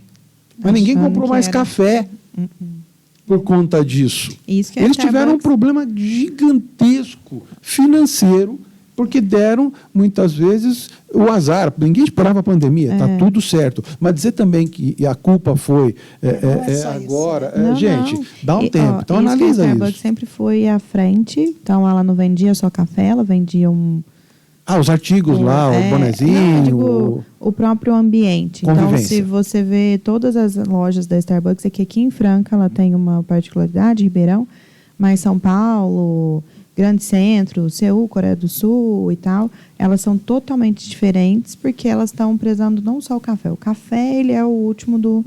Né? Então, você vai pensar, já era uma empresa que estava à frente, que não estava vendendo algo que só estava ali dentro da xícara, a marca e coisa e tal.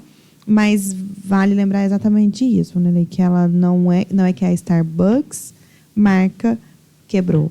É que o mercado da empresa interna brasileira, que a mantenedora algumas lojas da marca mandou a carta por inadimplência, exatamente, descredenciando né, o mercado brasileiro. E não foram todas as lojas brasileiras, algumas 43. Ficam, né? Então você fala assim, não, se comportaram mal a marca? Não, a marca talvez poderia só ter entrado ali na minha percepção a favor dessas 43. Mas uma coisa interessante... Né? Só isso que ali, né? Que a Starbucks, ela chegou com uma proposta aqui no Brasil e ela esqueceu dessa proposta. A Starbucks, a cafeteria nos Estados Unidos ou na Europa, é um lugar que a gente passa, a gente encontra muita gente trabalhando ali. Uhum. E não sei se vocês lembram que o Starbucks foi uma das primeiras cafeterias que você comprava um cafezinho e ela te dava uma senha de Wi-Fi. Perfeito. Né? A gente entrava ali, né, no centro do Rio, eu frequentei muito, São Paulo, te dava uma senha, né, Curitiba, enfim, qualquer canto. Você sentava, tomava café, você tinha um pequeno almoço, uma saladinha, você fazia uma reunião, você usava a internet, você trabalhava dali, se você estivesse, né, em viagem. E aí, o que aconteceu aqui no Brasil? Os coworks não eram moda aqui. Eles começaram a invadir o mercado brasileiro e, de repente, um crescimento de cowork, pelo menos lá em São Paulo, Rio de Janeiro, nossa, demais. Cada prédio, se bobear, entre um e outro, tem um cowork melhor do que o outro.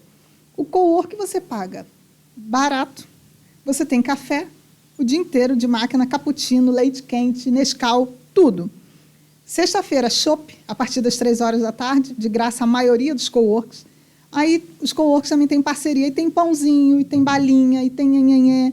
As pessoas começaram a pegar o seu notebook... A partir das 3, tá na hora. E trabalhar nos coworks. E o Starbucks, e essa moda pegou no Brasil, tá? De cowork, depois da pandemia só cresceu. Uhum. Sim. E o Starbucks, que já veio, que tinha essa proposta do trabalho dentro da loja, ele achava que achou que conseguiria se manter no mercado só vendendo café, que era o seu core business principal, né? E eu sou o dono da verdade. E deixou de olhar para algo que ele poderia ter fomentado aqui no Brasil, que era estimular o crescimento e aumentar a atratividade das pessoas para o trabalho na cafeteria. Que fosse mudar o layout da cafeteria, mas transformar a cafeteria num coworking, café mais profissionalizado. Eu acho que faltou isso, perdeu esse time, por isso que está fechando, quebradeira e vai fechar. Outro segmento que eu analisei e que a gente tem visto aí, quem compra roupa em shopping hoje? Raramente, todo mundo compra no e-commerce. E geralmente a pessoa vai na loja, o quê? Experimentar, tocar, ver o tecido. E hoje tem algumas lojas que as fotos são tão incríveis que você consegue ver o furinho do tecido, se é linho misturado com algodão, se não é, se é poliéster. Você consegue ver o detalhe da peça. Não, o que acontece? As lojas físicas, eu criei uma teoria que a loja, o shopping, ele virou uma praia.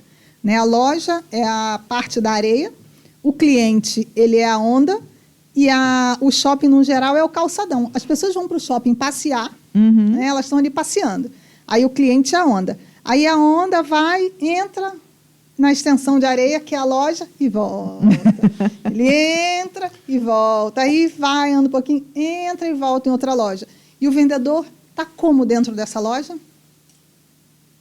Ele parado, estático, esperando o cliente cheio entrar. De pré-julgamentos. A onda entrar. E aí o cliente, ele entra, olha, toca a vendedora, posso ajudar? Você quer comprar? Não, estou só olhando. A vendedora, tá bom, qualquer coisa me chama. Gente, comportamento passivo. Vai falir essa loja, vai fechar. Às vezes eu fui em várias de propósito. Né? Vai fechar. Aí eu falei, gente, por que ao invés de ela falar, quando esse cliente disse, estou só olhando, ela não pega. Tudo bem, o que você gostou mais? Gostei desse produto. Olha, eu tenho um similar aqui, mostra. Você sabe o que ele faz? Se interessa, não. Ele diz, está só olhando, ela sai. Ou existe estratégia para pegar esse cliente. Aí o cliente sai da loja. Você sabia que ela poderia aproveitar? Esse já é um lead quente. Com certeza. Ele já me disse o que ele gostou na minha loja. Ela poderia usar, existe uma isca no ambiente digital que pode ser implantada dentro da loja, treinando esse vendedor para que ele capte esse lead quente e depois fica que nem o algoritmo, mandando a fotinha quando eu entro no site, toda hora eu olho aquela bolsa, toda hora aparece aquela bolsa. Isso é possível ser feito numa loja física, sabiam? Mas ninguém está fazendo. E aí o cliente sai e a vendedora esquece e fica lá paradona esperando. Ou o cliente olha, está lá só na vitrine, ele nem entra na loja. Existem estratégias, eu desenvolvi 15 estratégias para lojas físicas de moda, não precisa ser só de moda, sapato, entre outras coisas, em shopping, implantarem nas lojas para captar leads ou fazer venda posterior à visita do cliente na loja. Tem estratégia para você, o cliente que está só na vitrine, para você captar lead ali. E a loja hoje, vazia, na minha visão, é o melhor momento para fazer muita venda. E aí já me perguntaram, nossa, você está doida, como é que eu vou fazer muita venda com a loja vazia? Tem estratégias para fazer venda com a loja vazia. É colocar o vendedor para trabalhar de alguma maneira, mas isso envolve mudança de comportamento, mudança de mindset do lojista. E às vezes, quando você vai conversar com esse lojista e falar, olha, tem uma consultoria, você tem uma solução, eu treino o seu time para 15 estratégias, aí você apresenta, né, a proposta, não tem dinheiro. Não, é caro. E assim, geralmente, isso já aconteceu com lojas que eu sabia que ia fechar, e aí eu fiz uma lista. Eu vou a muitos shoppings em São Paulo, eu tenho feito isso desde 2021, quando eu decidi começar, antes de me inserir em consultoria no mercado da moda, eu estudei a realidade do mercado físico de moda, principalmente de shopping. Eu construí shopping durante muitos anos, então, assim, eu entendo um pouco, né, a metodologia. Você viu que eu estou uns 15 minutos quieto. Né? Nessa visão... Fazer o Vanderlei ficar quieto não é fácil, mas vamos lá, bora lá que eu estou adorando isso aqui. E nessa visão pós-pandêmica, eu falei, o negócio só vai piorar. E eu acho que agora é o momento de eu começar a inserir uma nova cultura, um treinamento nas lojas, principalmente franquias de marca. Então, existem hoje estratégias que você consegue tirar essa loja do lugar comum, treinando esse vendedor. E outra, postura de vendedor que fica na loja de braço cruzado, esperando o cliente entrar, na minha visão, não prospera mais. Por que as marcas autorais estão invadindo o Shopping Cidade Jardim? Porque você sabe o que as marcas autorais fazem o dia inteiro no Bom Retiro? Movimento digital do seu produto. Exato. De N maneiras. Ela traz uma blogueira para dentro da loja. Ela cria movimentos, eventos online interessantes, que não é só fazer uma live, pessoal, olha essa blusa, olha que linda. 50% de Tô apaixonada. Muito lindo. Gente, ninguém aguenta mais ouvir apaixonada, que eu amo, muito lindo, não aguento. É insuportável. Eu falei, meu Sem Deus. contar os apelidos, né? Qual é a outra estratégia que a gente precisa entregar para lojista de moda e de loja física? Eu coloquei lá, ó. Eu quero corneteiro, tá? Mudança de repertório. Mudança agora de foi, repertório. né? Você viu? Mudança de repertório de vendedor. Então, quando eu comecei a ter o olhar real, às vezes eu sentava na frente da loja, tinha uns banquinhos, e eu ficava lá com um caderno na mão, com fone, né?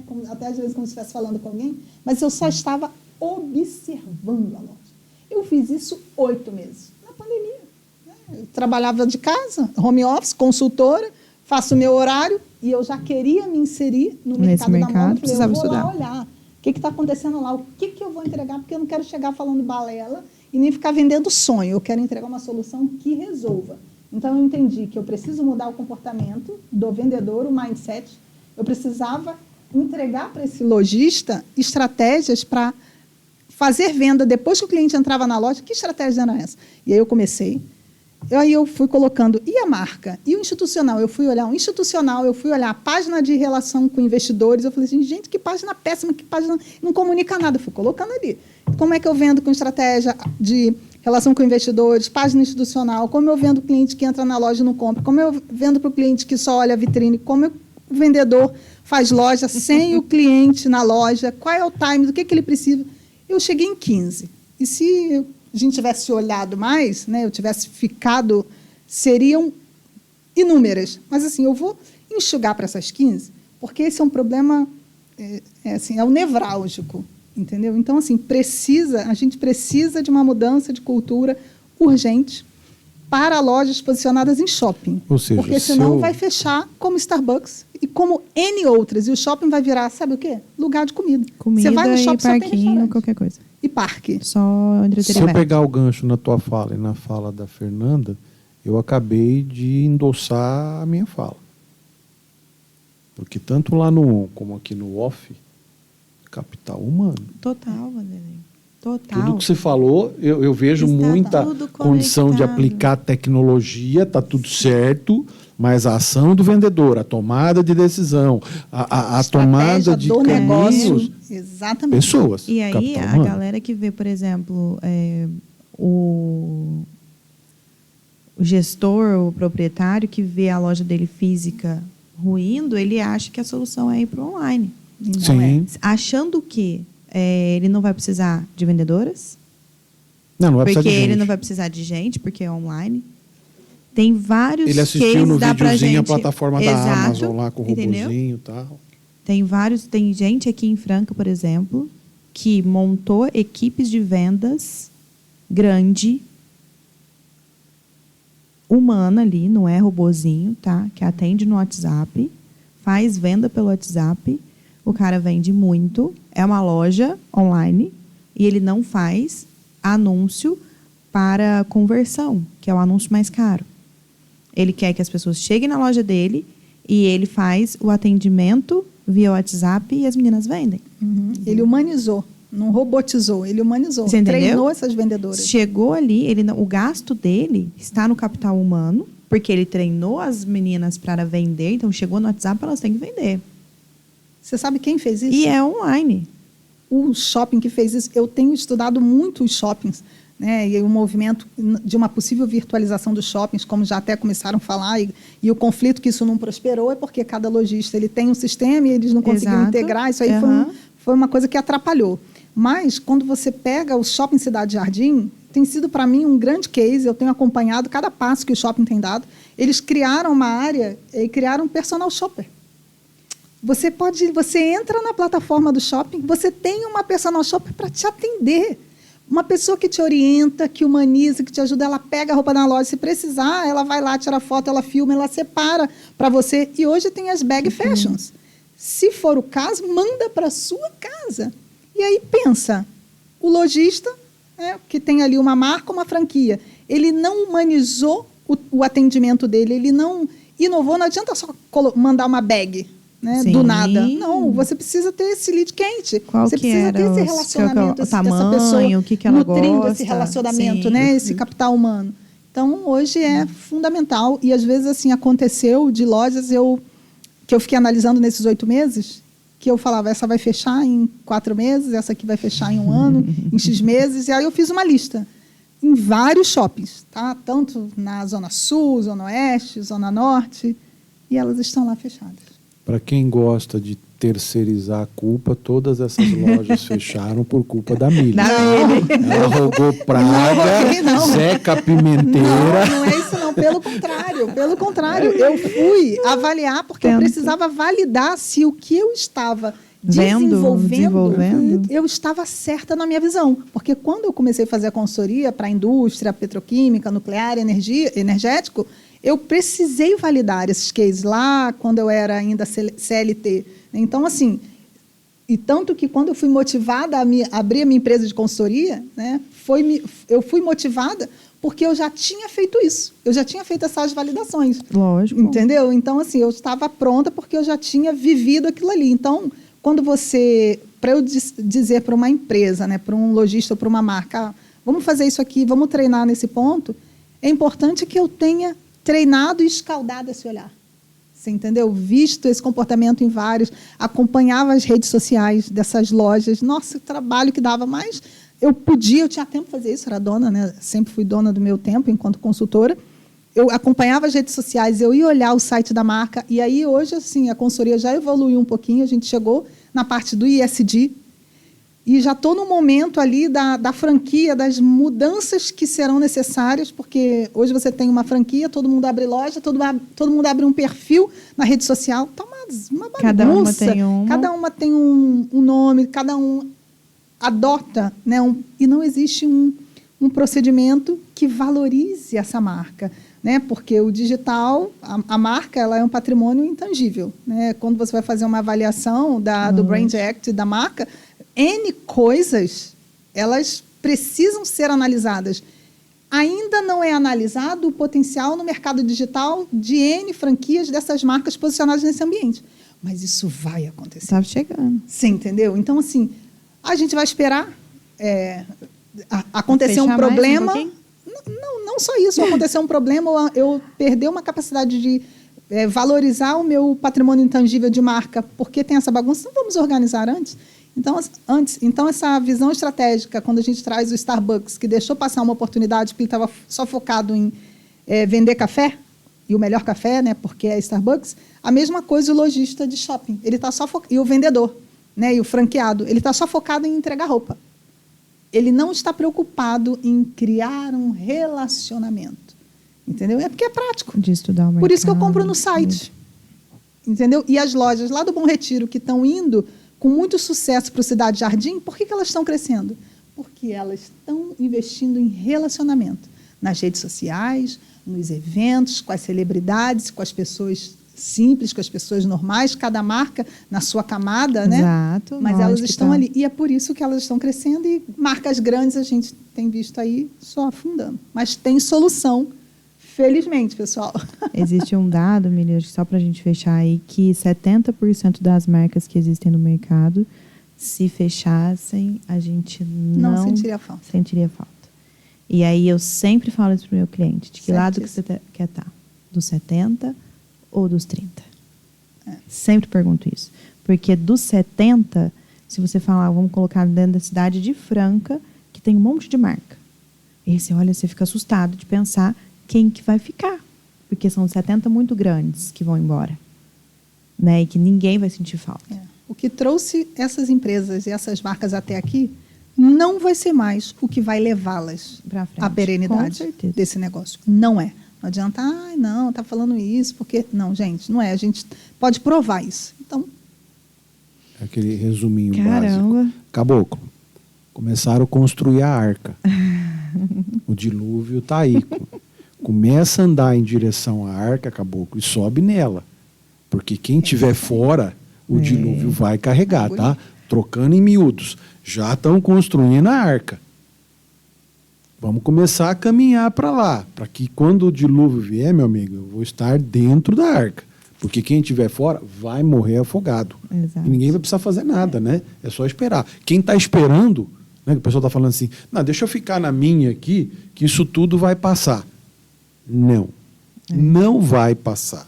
Não isso é uma tendência que não tem mais como parar. A velocidade aumenta a cada dia. E aquela historinha, né? Porque quando a gente conversa aqui, você olha para aquele modelo do comércio tradicional, pensa em confecções, né?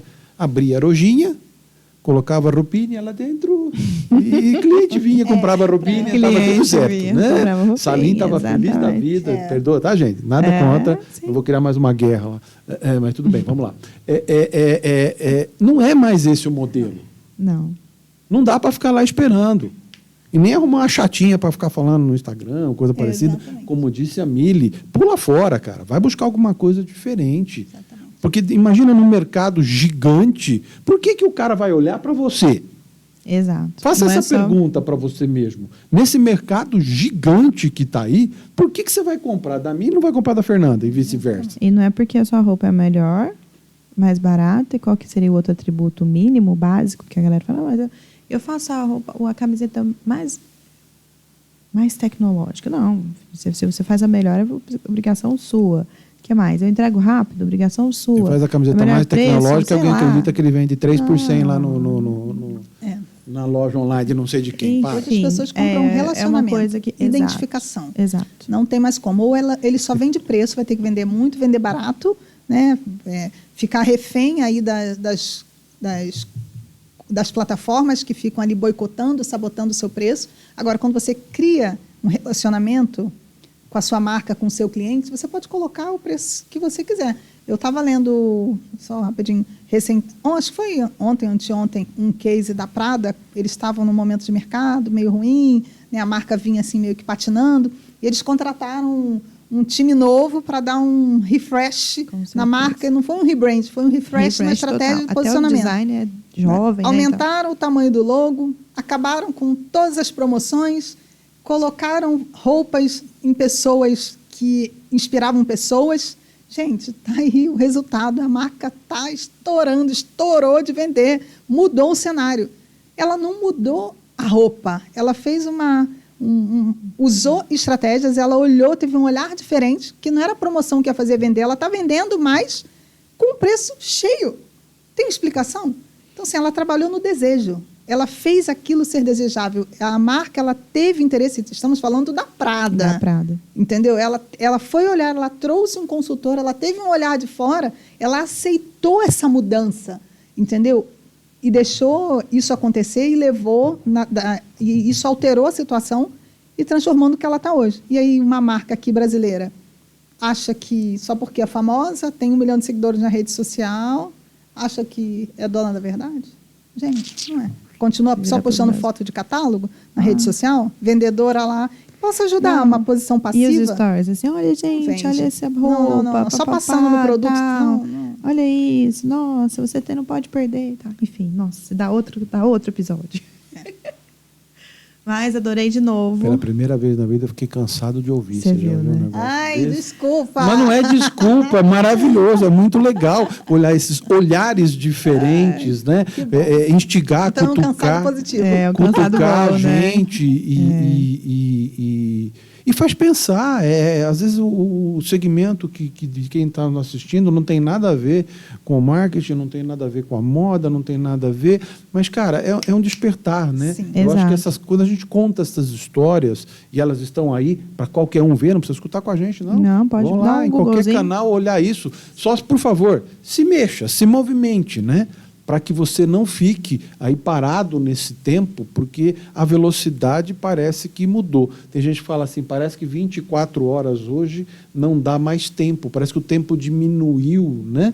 Por quê? Porque parece que tem tanta coisa que você tem que fazer, você tem que falar, você tem que 24 horas não dá mais. Então, amigo, não falta mexa. oportunidade. Eu vou falar, Busca se lá. ocupar não é produzir. Então, Fala de novo aqui. se ocupar não é produzir. É a frase que precisava para fechar o nosso 4º episódio do Connect. Nosso Connect tem muita história para contar ainda. Muita. Vamos falar para o pessoal aguardar os próximos capítulos.